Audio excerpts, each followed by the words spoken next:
یہ جو ہمیں اپنے ارد گرد زمان و مکان نظر آ رہے ہیں، یہ جو ہمیں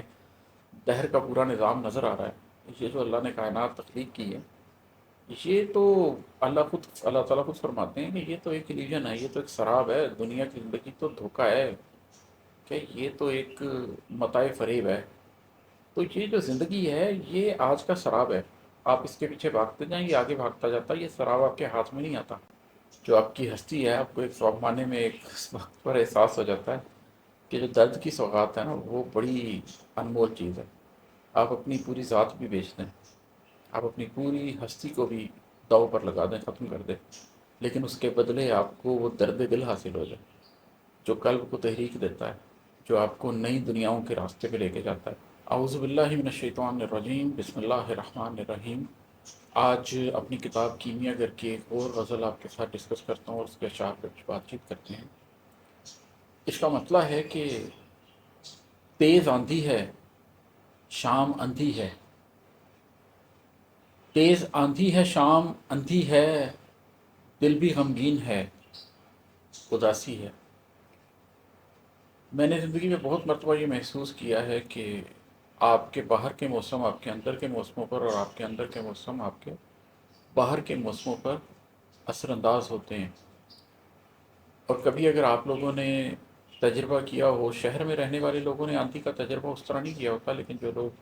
سبربس میں رہتے ہیں یا گاؤں میں رہتے ہیں، ان کے لیے تو آندھی کا تجربہ بڑا معنی خیز ہوتا ہے۔ مجھے یاد ہے کہ بچپن میں ہم گرمی کی چھٹیوں میں جایا کرتے تھے دادا دادی کے پاس خانے وال شہر میں۔ اب تو وہ شہر کافی بڑا ہو گیا ہے اور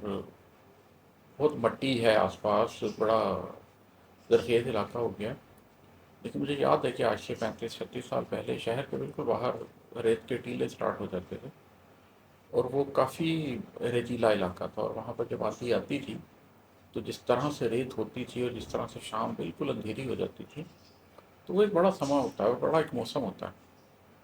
تو وہ جب تیز آندھی چلتی ہے تو آپ کو محسوس ہو جاتا ہے کہ ہونے لگتا ہے کہ جیسے شام بالکل اندھی ہو گئی ہے، کچھ دیکھنے کے آپ قابل نہیں ہوتے۔ اور ایسے میں کبھی آپ کو یہ بھی محسوس ہوتا ہے کہ آپ کے دل کے اندر بھی اسی طرح کے چکر چل رہے ہیں، آپ کے دل کے اندر بھی ایک تیز آندھی ہے، آپ کے دل کے اندر بھی جو ایک اداسی کا منظر ہے وہ اتر چکا ہے۔ جو آندھی کے اندر ایک اداسی، ایک سمسماہٹ ہوتی ہے، وہی آپ کو اپنے دل کے اندر بھی محسوس ہوتی ہے۔ تو یہ شعر اس کیفیت کے بارے میں بات کرتا ہے جو آپ کو اندر اور باہر دونوں طرف محسوس ہو رہی ہے۔ تیز آندھی ہے، شام آندھی ہے، دل بھی غمگین ہے، اداسی ہے، اور ہے کہ آؤ خود سے تو راز دل کہہ دو، آؤ خود سے تو راز دل کہہ دو، بات بوجھل ہے، رات گہری ہے۔ بہت سے لوگ اپنے دل کے اندر جو چھپی ہوئی بات ہے، جو اپنے دل کا راز ہے، جو اپنے دل کا غم ہے، وہ نہیں بتا سکتے لوگوں کو، اس کو اپنے اندر ہی رکھتے ہیں۔ کئی دفعہ اس کا خود بھی سامنا کرنے سے گریزاں رہتے ہیں، کوشش کرتے ہیں کہ خود بھی اپنے ان غموں کو فیس نہ کریں۔ لیکن کبھی کبھی ایسا ہوتا ہے کہ آپ کو لگتا ہے کہ بات بہت بوجھل ہو گئی ہے، اس کا وزن اٹھانا اب آپ کے دل کے لیے ممکن نہیں رہا۔ اور پھر ایک رات ہوتی ہے جو کہ گہری ہوتی ہے، لمبی ہوتی ہے، جیسے سردیوں کی کوئی طویل رات جس کے اندر آپ تنہا ہوں۔ تو ایسے میں یہ کیفیت پیدا ہوتی ہے کہ انسان پھر اپنے آپ کو دیکھتا ہے اور آئینے میں خود کو دیکھ کے سوچتا ہے، اپنے آپ سے خود غلامی کرتا ہے کہ آؤ خود سے تو راز دل کہہ دو، بات بوجھل ہے، رات گہری ہے۔ اس کو یہ احساس ہوتا ہے کہ یہ بوجھل رات نہیں کٹے گی میرے سے، یہ رات گہری رات میرے سے نہیں کٹے گی، اور یہ بوجھل بات میرا دل نہیں اٹھا سکے گا۔ اگر میں نے اس کو اپنے سے شیئر نہ کیا تو پھر انسان خود سے کم کلامی کرتا ہے، اپنے ساتھ اپنا کم غلط کرتا ہے۔ تو اس کی ایک منظر کشی ہے اس شعر میں، اور ہے کہ دوستی دشمنی نبھا بیٹھے، دوستی دشمنی نبھا بیٹھے، اب فقط ذات کی کہانی ہے۔ آپ کی زندگی میں ایک ایسا موڑ آتا ہے جب آپ کو پہلی مرتبہ شعوری طور پر یہ احساس ہوتا ہے کہ سورج نصف النہار سے آگے گزر چکا ہے، جتنی زندگی اب جی چکے ہیں شاید اس سے کم زندگی اب رہ گئی ہے، اور آپ ایگزسٹینشیل کویسچنس کے سامنے کھڑے ہوتے ہیں، میں کون ہوں، کہاں سے آیا ہوں، کہاں جا رہا ہوں، میرا انجام کیا ہے۔ پھر آپ نے زندگی میں جو دوستیاں کی ہوتی ہیں آپ کو وہ بھی بےمانی لگنے لگ جاتی ہیں، جو دشمنیاں نبھائی ہوتی ہیں وہ بھی بےمانی لگنے لگ جاتی ہیں۔ جب آپ کو لحد نظر آنے لگ جائے اور جب آپ اپنے انجام کے بارے میں سوچنے لگیں تو پھر آپ کو محسوس ہوتا ہے کہ یہ تو وقت کا ضیاع ہے، یہ دوستیاں دشمنیاں بس نبھا بیٹھے، بن دیر ڈن دیٹ کی ایک فیلنگ ہوتی ہے کہ ہاں یہ بھی ایک وقت تھا، یہ بھی سب کچھ کر کے دیکھ لیے، دوستیاں بھی نبھا کے دیکھ لی ہیں، دشمنیاں بھی نبھا کے دیکھ لی ہیں، اب فقط ذات کی کہانی، اب ان چیزوں کو چھوڑ کر اپنی ذات کے اوپر کام کرنے کا وقت ہے، اب اپنے آپ کو ڈھونڈنے کا، اپنے معنی جاننے کا وقت ہے۔ تو اس پہ یہ شعر ہے کہ دوستی دشمنی نبھا بیٹھے، اب فقط ذات کی کہانی ہے، اور ہے کہ مسکراہٹ کی احتیاج نہیں، مسکراہٹ کی احتیاج نہیں، غم خوشی سے کشید تھوڑی ہے۔ ایک وقت آتا ہے جب آپ کو یہ احساس ہونے لگ جاتا ہے کہ خوشی ایک بڑی سطحی چیز ہے، آج ہے کل نہیں رہے گی۔ خوشی کے دم پہ زندگی نہیں گزاری جا سکتی، اگر آپ خوشی کے دم پہ زندگی گزار رہے ہیں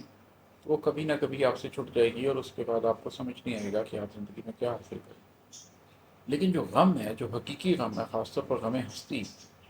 وہ تو اگر آپ کی ذات کے اندر بیٹھ جائے تو وہ آپ کو تحریک دیتا ہے، وہ آپ کو وہ قوت دیتا ہے، وہ آپ کو وہ روشنی دیتا ہے کہ جس کے ساتھ آپ اپنی زندگی کی منزلوں کو طے کر سکتے ہیں، آپ کسی راستے کا انتخاب کر سکتے ہیں اور بہت دور تک جا سکتے ہیں۔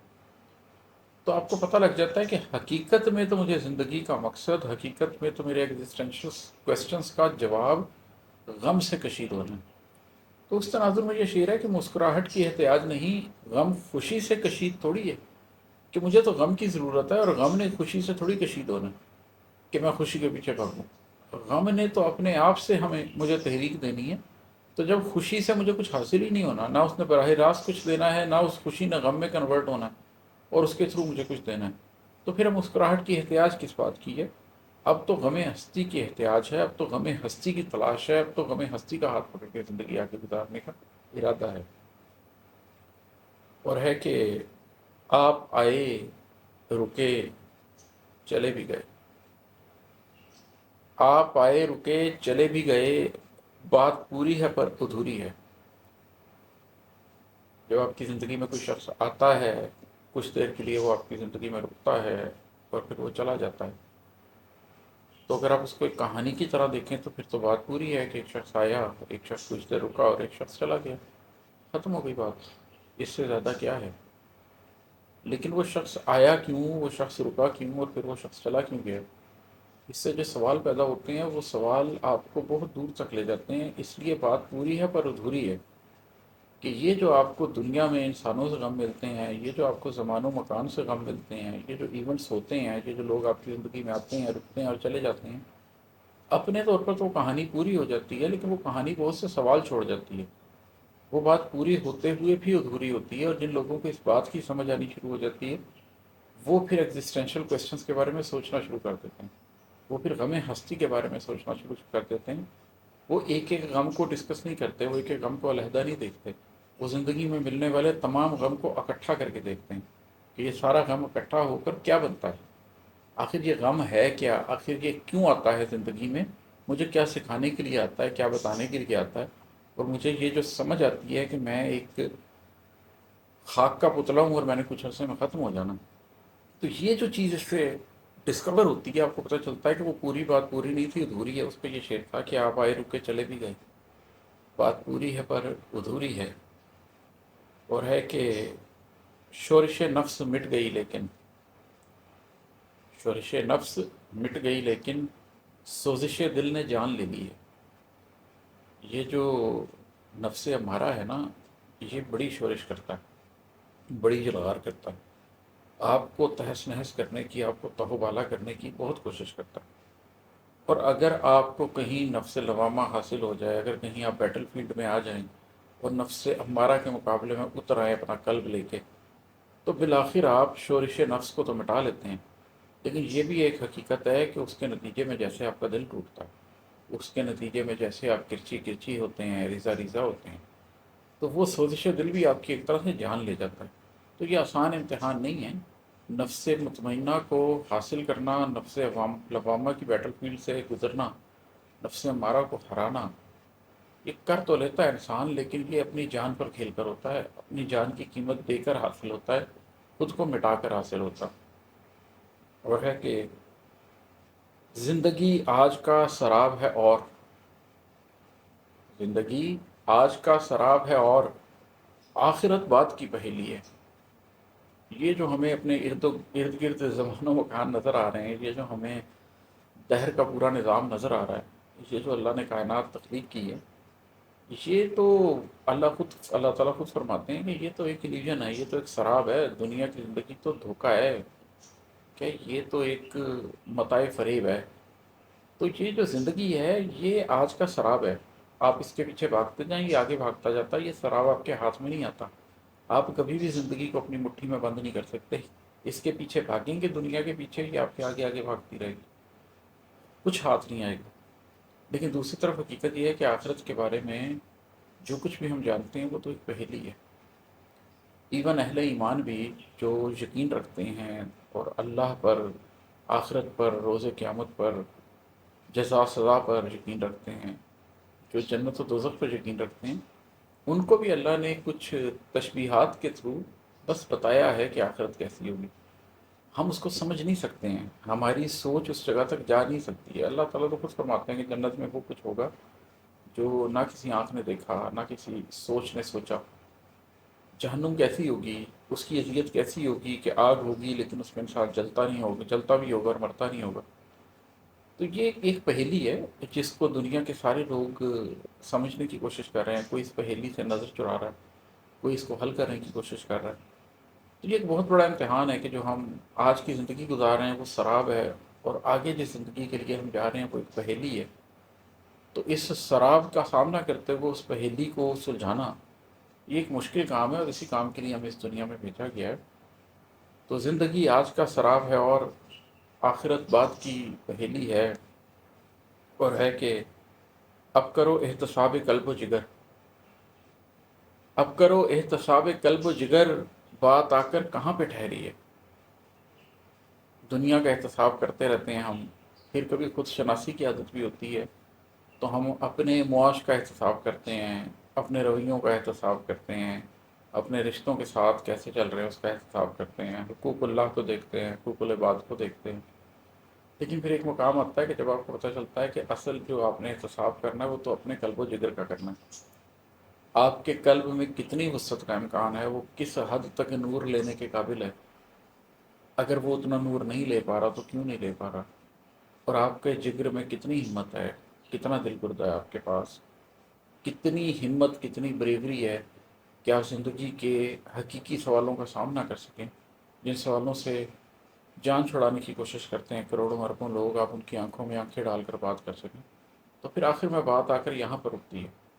اب کرو احتساب قلب و جگر، بات آ کر کہاں پہ ٹھہری ہے، اور ہے کہ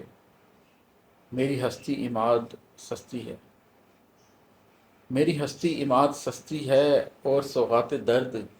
مہنگی ہے۔ جو آپ کی ہستی ہے، آپ کو ایک معنی میں ایک وقت پر احساس ہو جاتا ہے کہ جو درد کی سوغات ہے نا وہ بڑی انمول چیز ہے۔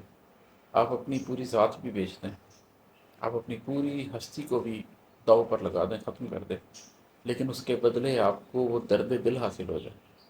جو قلب کو تحریک دیتا ہے، جو آپ کو نئی دنیاؤں کے راستے پہ لے کے جاتا ہے، جو آپ کو وہ حرارت دیتا ہے جس کی بنیاد پر آپ آگے بڑھ سکیں۔ تو وہ درد دل حاصل کرنے کے لیے تو اگر آپ کو اپنی پوری ہستی بھی دے دینی پڑے تو ٹھیک ہے، ہستی سستی ہے اور وہ درد دل بہت انمول ہے، وہ بہت کمیاب ہے۔ تو میری ہستی مات سستی ہے، اور سوغات درد مہنگی ہے۔ بہت شکریہ، السلام علیکم۔